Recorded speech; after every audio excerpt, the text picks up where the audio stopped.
David, welcome to the stage. Thank you you for being here. And maybe we can start with a brief introduction of your vast industry experience so far. Oh, just industry experience. You can make it broader. Quick. I started out teaching English language and literature at Purdue University and Indiana University. From there, I went into banking, where I taught retail and commercial calling officers how to sell their products. From there, I started my own marketing company, Three Marketeers. Everybody remembered it. Nobody remembered the exact name. It was Musketeers or Mouseketeers.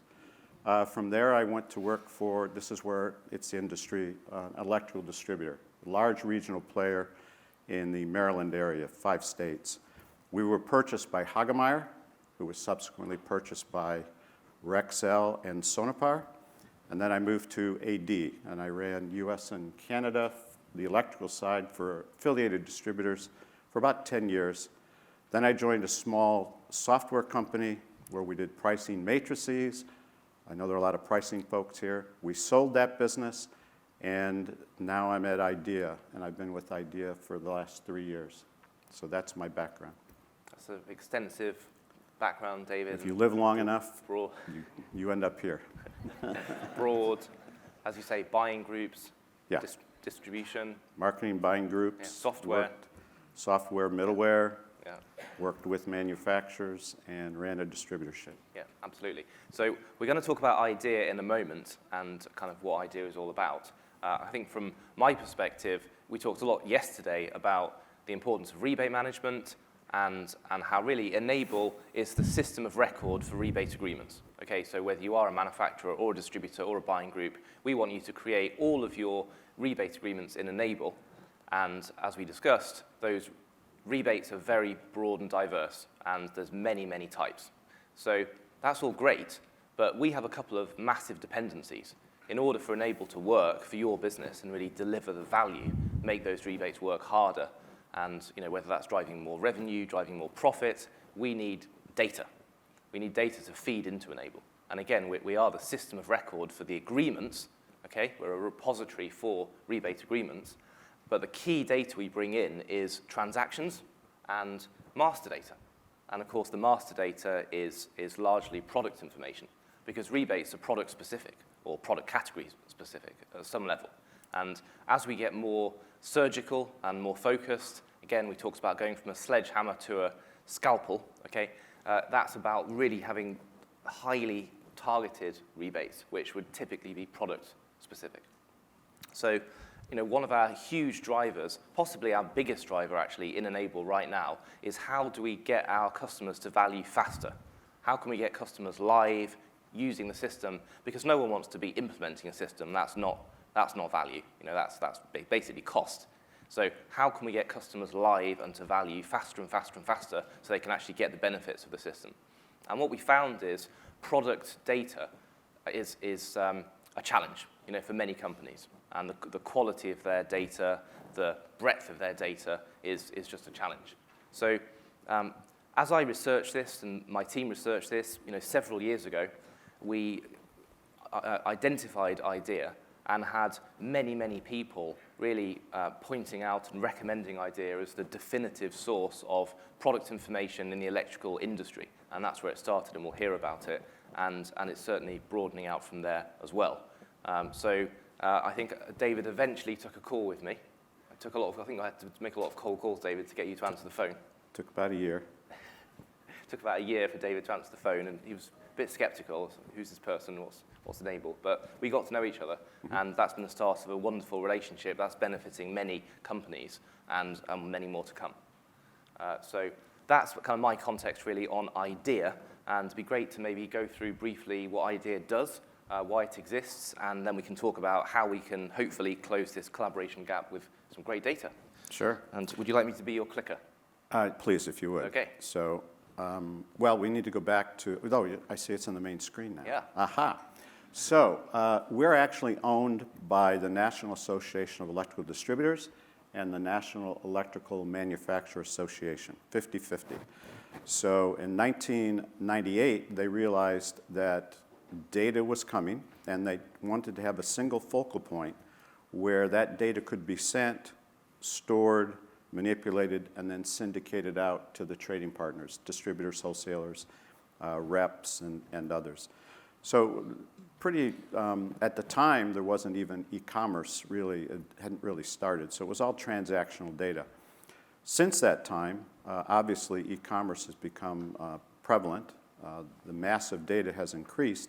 Therefore, our mission statement, which I'm not going to read for you because you can read it, has improved. And so we do both transactional and we do product content. And the idea is that we want to get as many SKUs in the Idea Connector as possible, and we want it to be of the highest quality that we can provide so that manufacturers, if we go to the next slide, so that manufacturers can easily upload and manage their data, and distributors or wholesalers can receive it and they don't have to manipulate it as much as they currently do. We have two businesses. We're an EDI van, so we handle all the EDI traffic. We do that globally. And on the connector side, you can see that we syndicate globally. We're in 6 of 7 continents. We're not in Antarctica. Here, the guidelines are really there to keep us on mission. Our core business is managing data. So we want to set, facilitate, and monitor data standards. That's what we do. Then we look for partners to add value to the data that we are managing. And the very first third-party partner that we picked, we're joking about a year, but we had to get ourselves together to make sure that we properly vetted either best-in-class or state-of-the-art companies. So Andrew had to go through an initiation process for us to finally align ourselves with Enable. What's that process? I have a technical advisory council that's made up of middleware, software, contractors, distributors, manufacturers. He has to present. They say, yes, this is worth pursuing. Then I take it to the board, and we have, you will see, I think there's a slide in here about the board, but anyway, I have 4 manufacturers, 4 distributors, and they have to not only agree to move forward, but they have to vet the product. So we had 2 of our major players, a large manufacturer and a large distributor, actually utilize the system, and they said, it's a go. So as you see, as I go through this, Enable's number 1. They're the ones that actually, if it hadn't worked, I'm not sure we'd be bringing in other third-party players. We would have fallen on our face. Fortunately, the first one, we didn't fall on our face.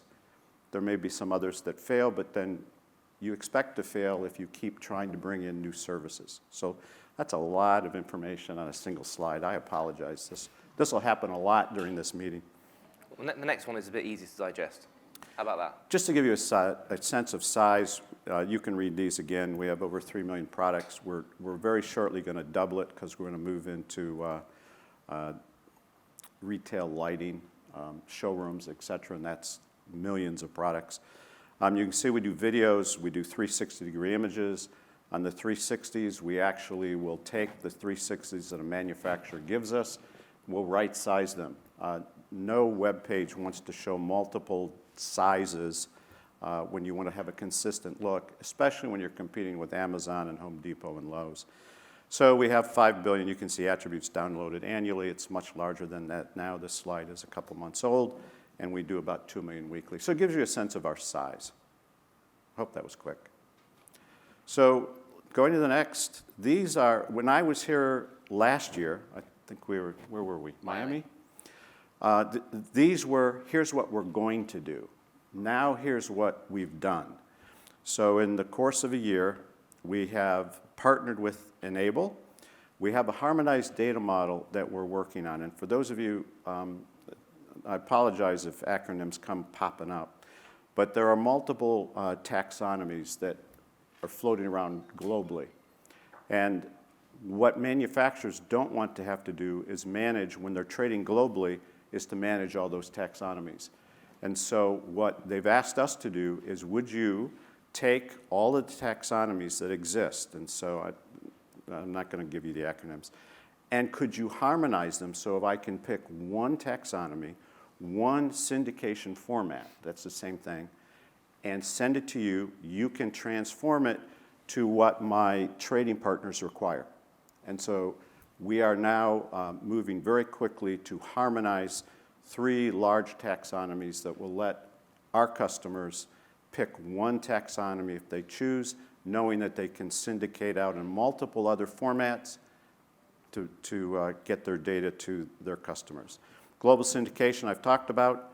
We already do it, and we're growing. Professional data service.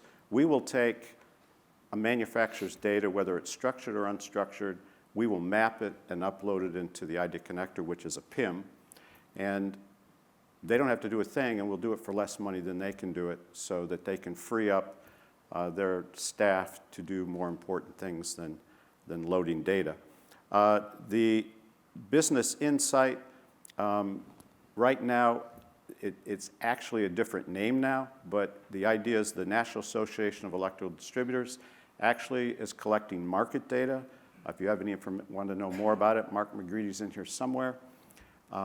And they're going to provide all sorts of analysis on market share so that distributors and manufacturers will actually know for really the first time what their share actually is. When I was with AD, am I going too long? By the way? Okay. When I was with AD, I had manufacturers come to me and say, "Can you tell me what my market share is?" I apologize to anyone that's from AD, affiliate distributors. And I would go and visit with their sales teams. And I'll be darned, you'd ask the sales teams, "What's your market share?" And this is, let's say, lighting manufacturers. "Oh, we got 80%. Well, I've got the remits that went through affiliate distributors. They don't have 80% because I have all their competitors' data as well. It's like, no. So what NAD is trying to do is to take actual purchasing data, sales data, and actually begin to show in a broad swath exactly where they stand and what they need to do to improve their position in their market. So it's going to be pretty powerful. Cross-check, we take multiple products from different brands, and if you're a distributor that only sells, let's say, Siemens, I apologize to Siemens, and someone says, "I want an Eaton product," we can convert it. Not only can we convert it, we can say anytime this product is sold, it's associated with these products, and oh, by the way, here are repair parts, and oh, by the way, here are all the key words that contractors use that manufacturers don't. So when they punch in their local terminology, it pulls up the right product, which we provide. So David, on that point, I was just thinking, given that distributors will have that type of capability going forward, where they can cross-check equivalent parts from other manufacturers, then how do you think that impacts having targeted rebates in terms of, let's say 2 manufacturers, I won't mention any names, have comparable parts, and they may have different rebate programs on those parts, or in fact, one may have a program that covers part and the other one may not. So how do you think that might come together? What do you think the implications are? If I have the appropriate data, first of all, I'm going to know, if I'm in one of the marketing groups, I have a pretty good idea of what the relative rebate programs are. Yeah.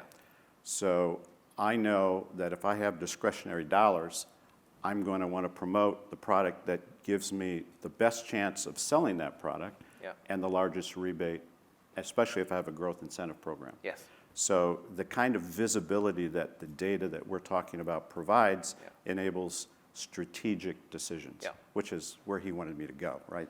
The strategic aspect of that wasn't possible before, was it? So typically, to be able to understand, what my options are, and should I be diverting my, and recommending product A, or sorry, manufacturer A versus manufacturer B, without this cross-check, that wasn't really easily achievable.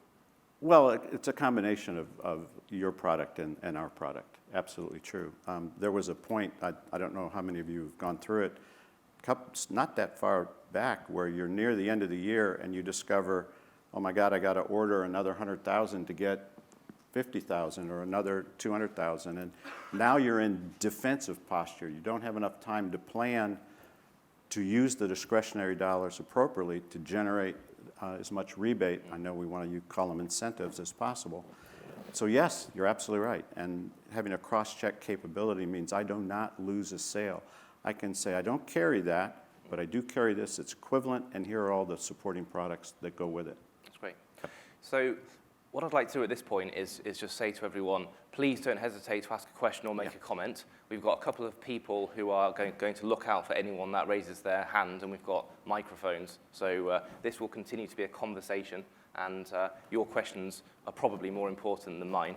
So please do just raise your hand, and we'll take any questions and comments as we go through. And we want to make this as practical as possible because I'm really excited that to be able to combine high quality product data and rebate management together, really does drive revenue and profitability for manufacturers and distributors, and we want to make it practical. We're bringing it together and getting companies set up and getting them live. That's because we're practical lads up here. Absolutely. Very much so. There's a question right here. Sorry, I've got a question. Sorry, I was still off yesterday. Nick Heiner, I work at State of Flux, just supply management. I think The there's microphone a is coming your way, yeah. My name's Nick Heiner. I run a consultancy called State of Flux. We just focus on supply management. We just partnered with these guys. I'm really interesting what you've done in terms of bringing an industry vertical or sub-vertical together and, real collaboration.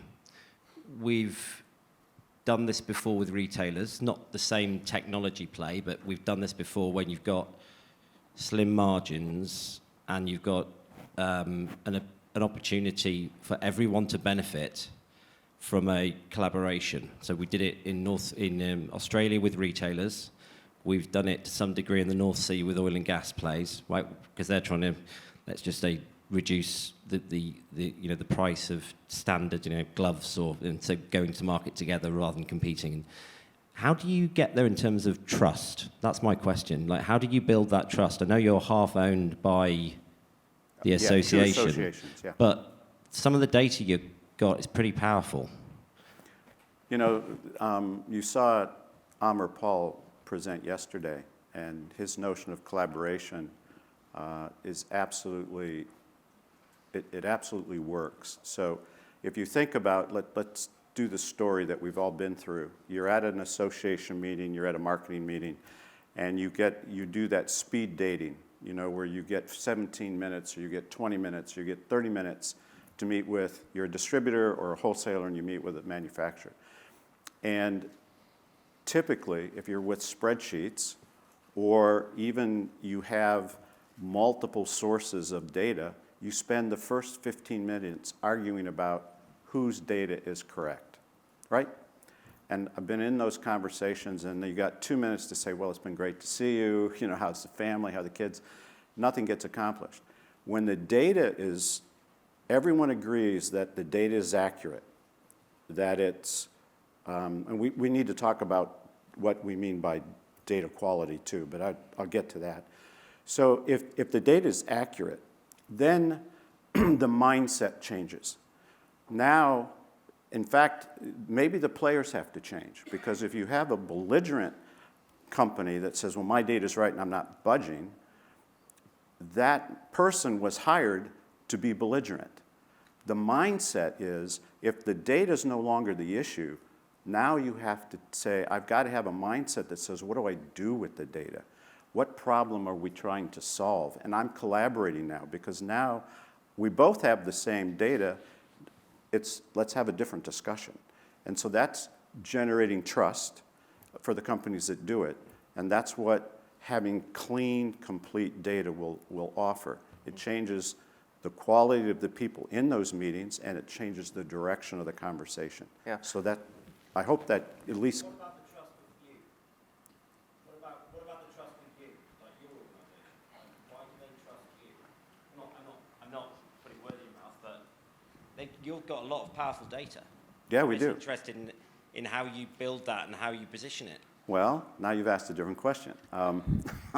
So there's an increasing recognition that data is going to have a huge play in the future.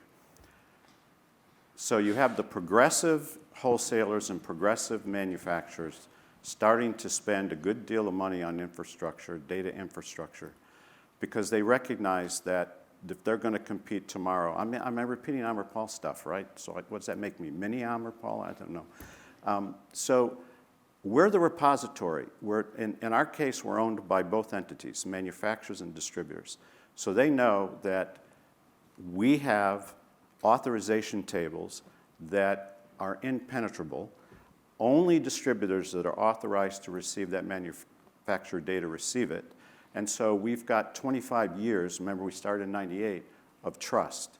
So we're not being questioned about what we do with the data anymore because we have years and years and years behind us of not exposing it. Yeah, I think the authorization is a key point, though, so which you kind of touched on very briefly there, David. So manufacturers have to authorize IDEA to share data on individual trading partner by trading partner basis. Yes, so IDEA there are three levels. Yeah, they cannot just decide we're going to share your data, for example, with someone that we decide. They actually come back to you and say, do you authorize? And if you say no, then you wouldn't do it. And I think from an enable perspective, this was a great thing that stood out with IDEA because it's industry owned. There is that trust element there. It's not a commercial. Well, in fact, that's another big story, isn't it? Is it a commercial entity? But it's owned by the industry and it's trusted by the industry. We're a for-profit only because two nonprofits can't own another nonprofit. So we're a for-profit that plow whatever revenue we make back into research and development. So that's where we're at. I'm going to volumetrics real quick. Volumetrics. Anyone that's trying to automate a warehouse needs to cube out either trucks or warehouses. We now provide dimensions in multiple jars, eaches, cartons, cases, pallets, you name it. We provide it. We also do 360 imaging for manufacturers. They have multiple images. If you have a 360, you can get 7, 8, 12 images for the price of one. And oh, by the way, they own the data, which anyone that's ever been on the manufacturer side, the danger is you bring in a photographer and then they copyright those photos and then you go out with them and they come after you for additional fees. We're stopping that. Okay. Shall we skip over the next slide, or would you like to also? Yeah, talk we about can skip because skip over this. we're Yeah, exactly. 22 minutes left. Exactly. I have a timer here. So just to really, we've got literally this slide and one more, and then we'll purely kind of discuss and take more questions. This is how Enable works without IDEA, okay? And IDEA started in electrical and it's expanding. You are now in HVAC and a few other industries already. Yes, we support other verticals because electrical wholesalers sell multiple vertical products. Yes, exactly, and you'll continue to expand. So there are certainly cases where we haven't got IDEA involved, and in those cases, this just shows really a workflow of how companies use Enable. And so you may, for example, have a manufacturer. They may create rebate agreements in Enable. They choose which individual products are included or excluded, and they have to feed their product information in.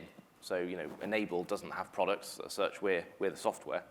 And then once they're ready, they share that rebate agreement with the distributor. So that's that big arrow at the top, okay? The distributor, from their perspective, can come in.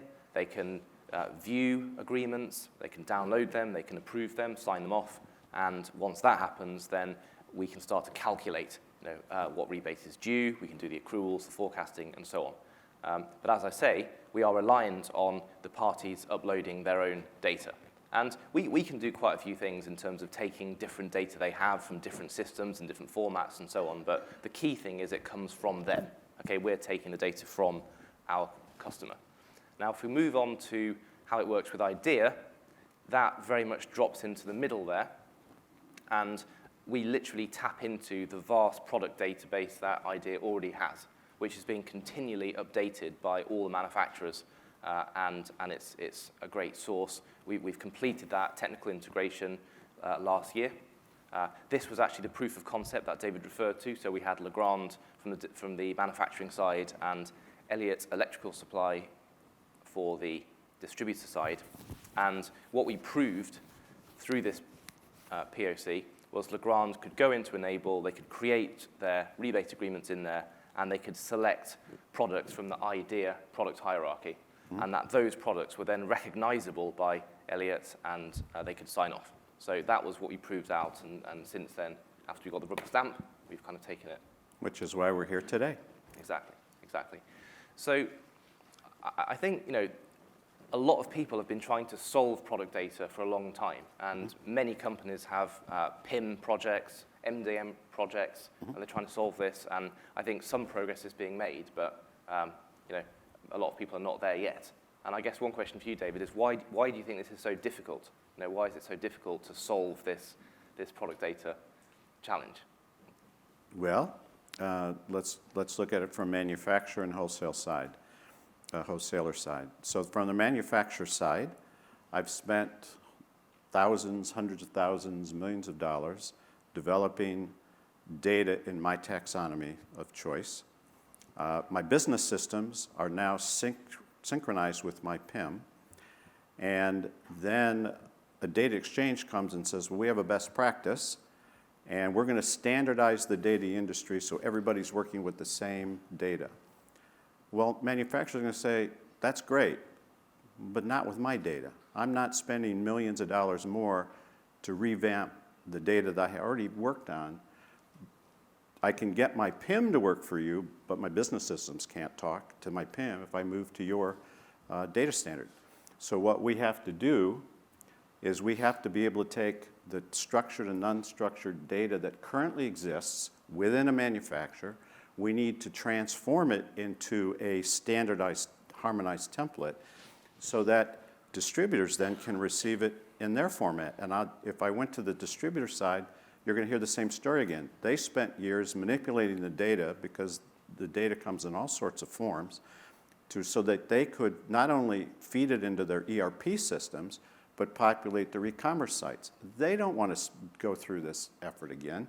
So we need to accommodate through an extractor. Here's what they need on a customized basis, and here's what we can provide. So why haven't we been able to come to a standard? Because up until recently, the technology did not exist to be able to do that transformation. And we're going to move into ML, machine learning, and AI, artificial intelligence. What we're doing with our connector is we're bolting on the front end the ability middleware that will be able to take whatever you send through experience and all the algorithms. It'll be able to say wherever this happens, it's going to go here because we've done the matching, and then we're going to load it in the connector, and then we'll do the same thing for output. So why hasn't it occurred? Because number one, folks were working independently, Yep. and number two, everyone's moving along the digitalization journey at a different pace. So there's still quite a few folks out there that are still using spreadsheets. Sure. Okay. And I know you said you would not use acronyms, but I'm going to maybe ask you to just for a minute. Okay. So give us an idea of you know, a product standard that, let's say, a manufacturer might use and one that a distributor might use. So if you're a global manufacturer, there's something called, it used to be the European Technical Information Model. It's now called the Electro-Technical Information Model because they want it to be used in North America. It's a wonderful model. It's Boolean logic, which means it's yes, no, 1, 2, 3, 4. Whereas in the US, we use a version of UNSPSC, United Nations Standards Products and Services Code, and that is free-form text. So think about this. In ETIM, they have drop-downs. You got color, or you got amperage, you got voltage. You pick. You cannot put anything in, but it's already listed for you. If you're in the United States, Canada, Mexico, and you're using some version of the United Nations format, that's free-form text. The field you can put in hello, you can put 120 for volts, you could put V, you could put volts, you could put voltage, and the distributor and a manufacturer has to be able to, what the heck is in this field and how do I convert it to what's useful to me? Sure.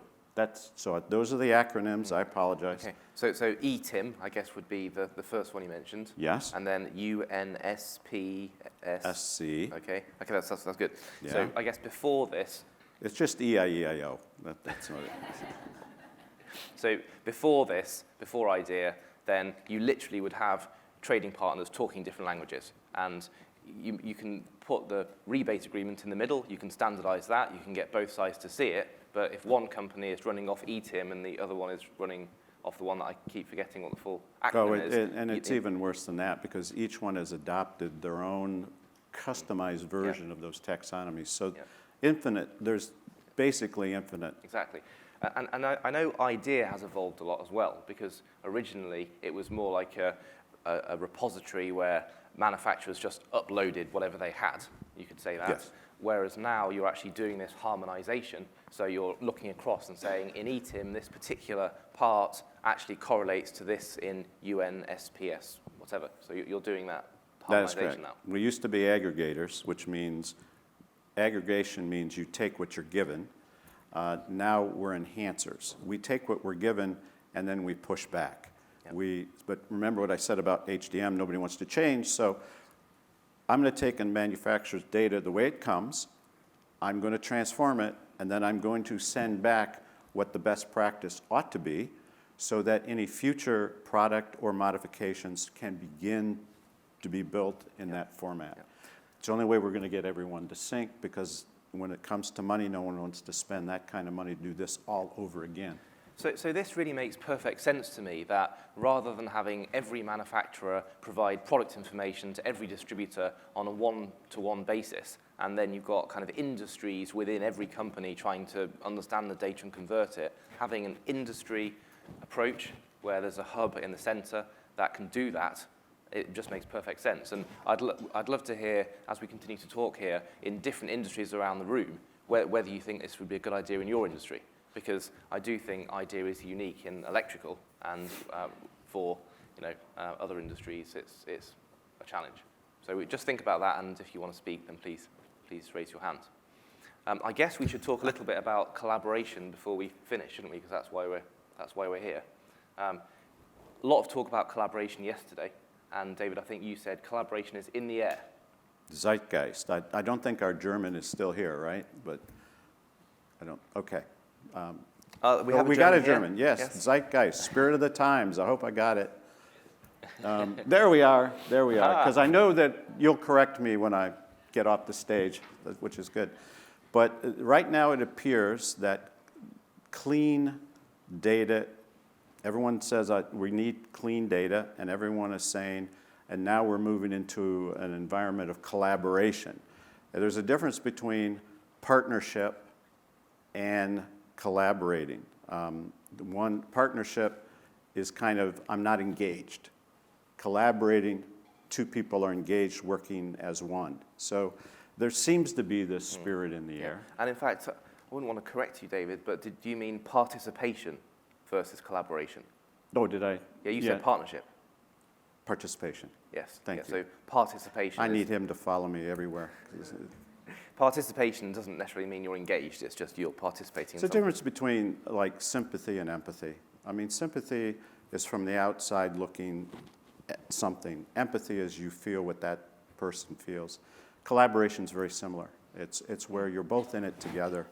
And data, which we're going to bring it back to rebates, when you're working on the same data, you remember the story. If data is no longer the issue, then I have that data center to start doing strategic work, solving problems, because we're both solving problems together with the same exact data set. If you think about it, language is just a data set.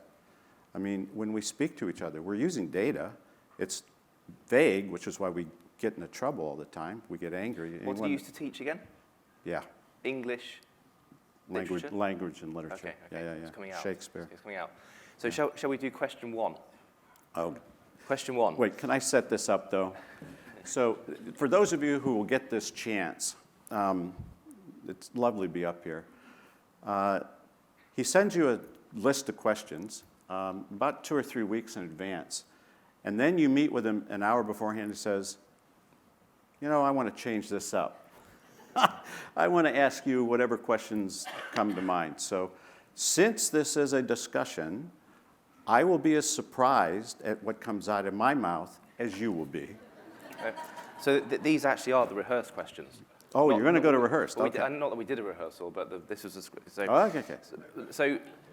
So David, in your mind, what does define good collaboration between trading partners? What does good collaboration mean, or what do you? In the context, we've already covered it. Good collaboration is where I'm a partner, and I have a vested interest in your welfare. And so one of the ways that that can be achieved is, we've already talked about if you're working with the same data, but you heard Amr say, if I know what your issues are and your pain points, and I'm driving to solve those points, and I feel that you're driving those points, then I'm more likely to feel like I'm in a real partnership than someone that isn't interested in my welfare or my business, only interested in theirs. And we've all seen the 500-pound gorillas that come and tell you, I'm larger than you, we're going to do it my way. And you end up sometimes doing it, and sometimes you walk away. But you don't feel good about that partnership. So. Sure. And why do you think, what are the main reasons why a collaboration gap exists today? Well, bringing it back to digital, not everyone's at the same place in their digital journey. Think about it. So if you're gosh, I'll forget somebody, but if you're a Siemens or ABB, or you're a Wesco, going to the distributor side, or a Graybar, they're spending millions of dollars in their digital infrastructures. If you're a progressive distributor, you see these large players heavily investing, and you're trying to keep up, so you're investing in the digital environment. But there's a whole host of middle to small distributors and manufacturers that don't have the resources to do that. And so now you don't have the collaboration because they're not at the same level. Amr's point was really good. They've realized that not everyone's at the same level, so they're recommending that if you're a smaller distributor, you work with the small businesses, and they'll help you. I mean, I'd like to believe that's actually happening, because it's quite extraordinary. But yes, that's why I think there's a gap. And then there's a distrust. I mean, how many of you out there know that you don't want to share your data because it's your intellectual property?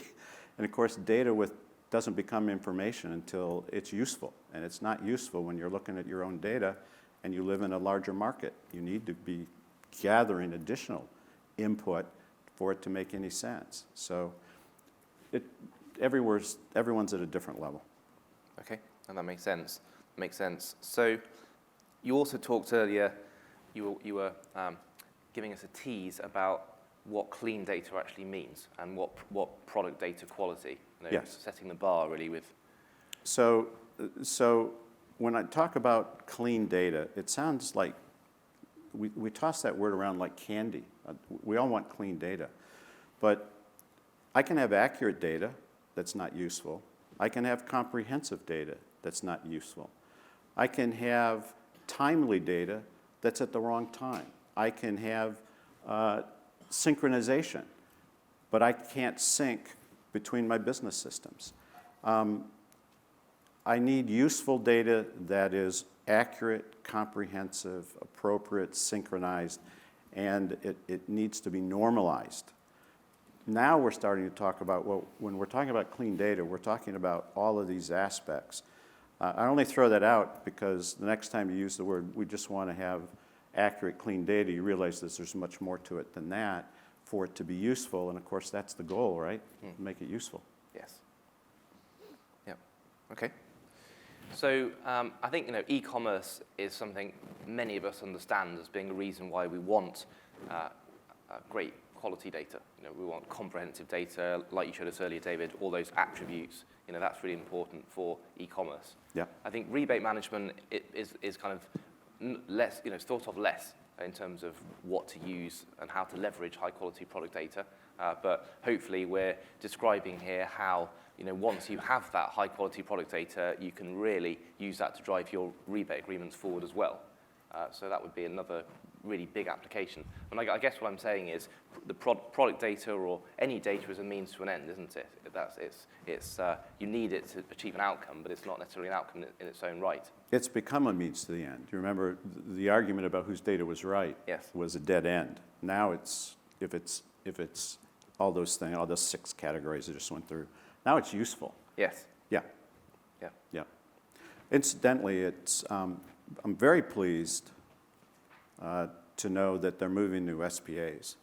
Because when he vetted with my board, they said, you know, rebates, that's really good. Very useful, and your system will be absolutely helpful. But if you ever can solve the SPA problem, special pricing agreement problem, now you've got something. That's gold. And you're pretty close. I know you have a product, but you're pretty close to having a very comprehensive product, which I think, oh my goodness, the amount of money that manufacturers will save because they're paying, I'm probably going to irritate people, but that's what, you know what, come and talk to me about it. So there's a difference between replacement cost and acquisition cost. In an interest environment like we're in, I paid $5, and thank goodness now I can claim $10 because I want replacement cost. And manufacturers are willing to pay it because they don't have a system to know the difference. You will have a system that will help. Yeah, and it's the same product information feeding into that system. So it's a good example of how you can leverage product information across many things. But I want to be equal. Rebates, spas. Yeah, I want to be equally irritating for manufacturers. On the distributor side, you can say, I asked for 6 SKUs, and the manufacturer didn't have the sophistication to give you 6. They gave you the entire line. Well, you don't have to sell the entire line at a discounted rate. Only know the 6 that the volume warrants the discount, and then charge the regular for the other 94 products. If you have insight, you can manage your profitability. Now, I said I want to be equally offensive, so I did one for distributors and one for wholesalers. Make sure that you offend everyone. My goal is, anyone from Canada here? Air Canada, we're not happy until you're unhappy. True? Hey, I found out, I just came back from Quebec City, and all the flights were canceled, and this is not part, we've got a few minutes. So we tried to get them to help us, Air Canada, and they said all the other flights are full. But when we looked at American United, there were plenty of seats. They just didn't want to bother with us. Air Canada, you deserve better. Okay, we probably shouldn't finish on that note. We need to finish on the higher note than that. So again, any final questions or comments from the audience? We've got a couple of minutes left. And, okay, can we have a microphone over here, please? It's coming. I got you. Still coming. I have a loud voice, I can. We need to. Hi, we're a part of a small distributor in Virginia. We do have the IDEA service platform for our industry. It's certainly not as advanced and what seems like awesome as yours. But we struggle with getting manufacturers on board to participate, even when it's no cost to them, and then we're left struggling with their data that's inaccurate, and they're feeding that inaccurate data because they're outdated. And again, like you said, we're at different levels and at different playing fields, and regardless of the size of that manufacturer, we're running into this struggle where we're trying to run and they're trying to crawl. Is there,